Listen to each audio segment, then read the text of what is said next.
Глава Ингушетии провел рабочую встречу с председателем Общественной палаты Лейлой Амирхановой. В ходе встречи стороны обсудили итоги выборов президента страны, деятельность Общественной палаты Республики Ингушетия, проекты и многое другое.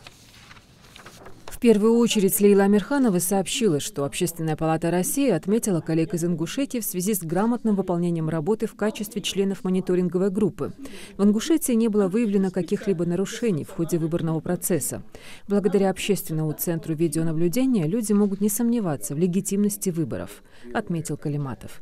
Амирханова, в свою очередь, подчеркнула, что 30 членов Общественной палаты Республики Ингушетия получили благодарности за активное участие в выборах.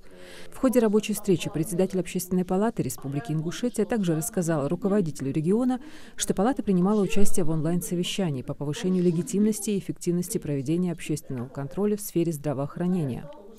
А 3 мая члены Общественной палаты приняли участие в 7-м гражданском форуме Республики Башкортостан. Также в рамках рабочей встречи обсудили форум сообщества, который пройдет на территории Ингушетии в августе.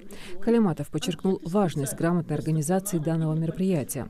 Глава субъекта также обратил внимание на формирование нового состава Общественной палаты Ингушетии, который должен обновиться уже 1 июля.